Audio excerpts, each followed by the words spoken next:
Okay, so I thought I'd just make this quick video to help some people out with sort of how to on a simple maintenance thing you can do to keep your Wolf running well. I was reading online, somebody was having trouble with their bike when from a stop, as they'd just give it some throttle, unless they were really gentle, uh, the engine would kind of stutter or die, and and then he was having some trouble just getting it started even. And I had the same problem early on after several months after um, getting my Wolf. And I didn't know what was wrong with it. When I took it into the shop, they recommended that I just blow out the carb jets. And so it's something that's really simple to do, and but maybe it can be a little intimidating if you were like me and had no experience with this kind of thing in the very beginning. So, but just like changing your oil, maybe your valve clearances, and a couple other simple things. This is one way, just by cleaning out your jets, that you can keep your Wolf running, running really good. And so, just going to show you some simple steps. Just a disclaimer: this isn't really the proper way to, you know, to clean your carburetor. I'm going to kind of show you the quick and dirty shortcut. We're just going to remove this bowl, and you can get to the jets that way.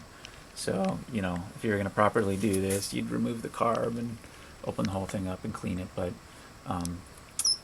But just getting the jets is actually pretty simple.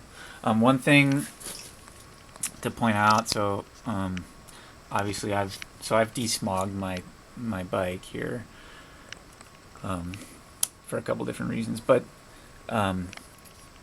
the biggest challenge you're gonna have, so this is your carburetor obviously, and this float bowl needs to come off, and it comes off by there's 3 screws, one over here, one right here, which I just noticed I don't have. It fell out when I went to go check. So anyways, that's pretty stupid. I'll have to fix that. And then there's one right here in the center, and they're really tough to get to if you have like just a normal screwdriver. I can kind of get to this one now. This one, obviously, see, I can't, it's just, you can't get to them. So a little tool like this helps a lot. Okay, I can reach some of those. It's just a little ratchet with a Phillips head thing in it. But even with this, with all the smog tubes, there, it's real pain in the ass to get to them, and I just couldn't do it. So you might have to disconnect, and I think on the other side, this back one is actually the tightest one with the, with the smog equipment installed. You might just have to disconnect some of those tubes and hoses, and then you can just reconnect them later. It's not a big deal, to disconnect them for, while you do this. You can just put them back together, and it'll all be fine. And if you want to later on, you can. There's a lot of pages on the forums on how to desmog. So, but before you do that, I'm just going to show you the first thing you want to do is drain the float bowl. So there's this little tube. Okay, got a container, and then we're just going to unscrew this. You loosen this screw here, and you're going to drain the float bowl. So just get all the gas out of there as best you can. Now I'm just going to start unscrewing these screws one by one. I'm going to do this one first. Okay, there it is. I'm just going to... this would be where the second one is, but I'm an idiot and didn't properly torque it, so it came out. I'll replace that. Okay, and the third screw, and I think this is the hardest one to get to, is on the other side of the motor, obviously, right here. And this is where I think with just some of the smog equipment, I just had an impossible time getting to it. But now I can access it. It's really simple. Okay. And once you've done taking away all the screws, this bowl just comes off, just like that.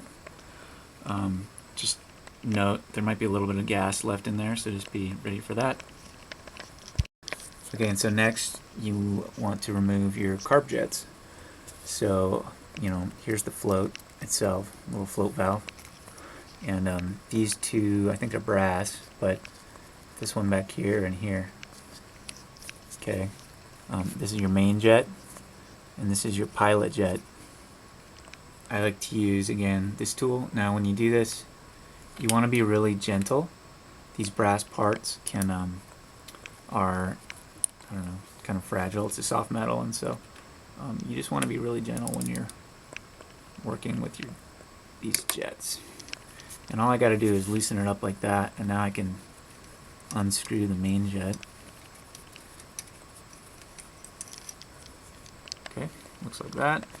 The jet itself is the tip.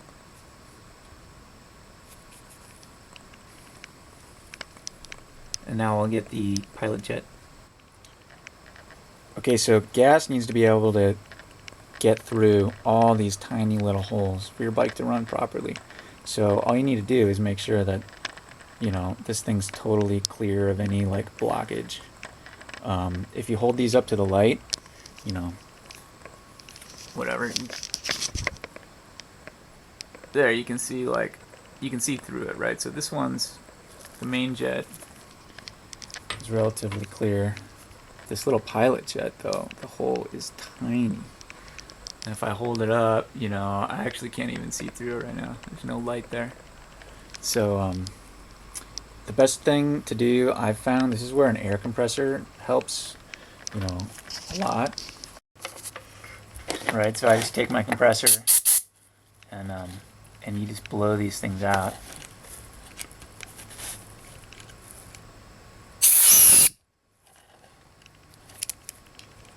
You know, and you want your,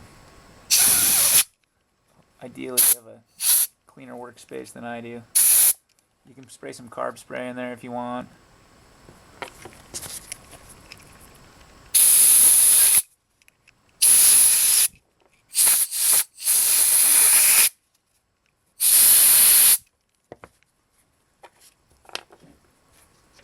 So if you don't have a compressor, you know, there are maybe other things you can try. You can try just physically blowing them out, right? Like with your mouth. I don't know how well that works. Somebody recommended that to me.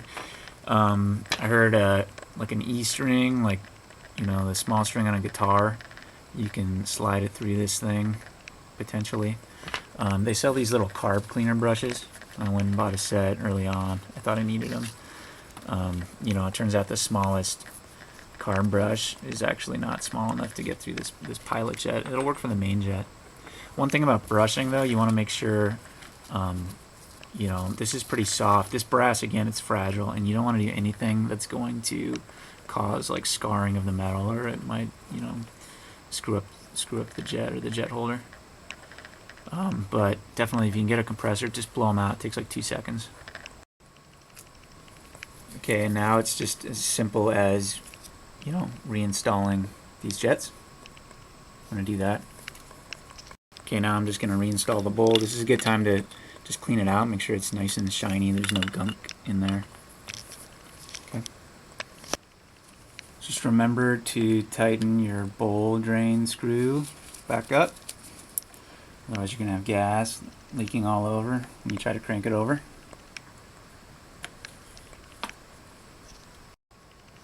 Okay, and that's it. So just remember, you drained your float bowl. There's no gas in there, so it's going to take, you got to create some vacuum, right, to deliver fuel back to your float bowl. And, you know, I just had to give mine a little bit of choke and crank it over quite a few times and give it some throttle to get it going. But once you do, should run great.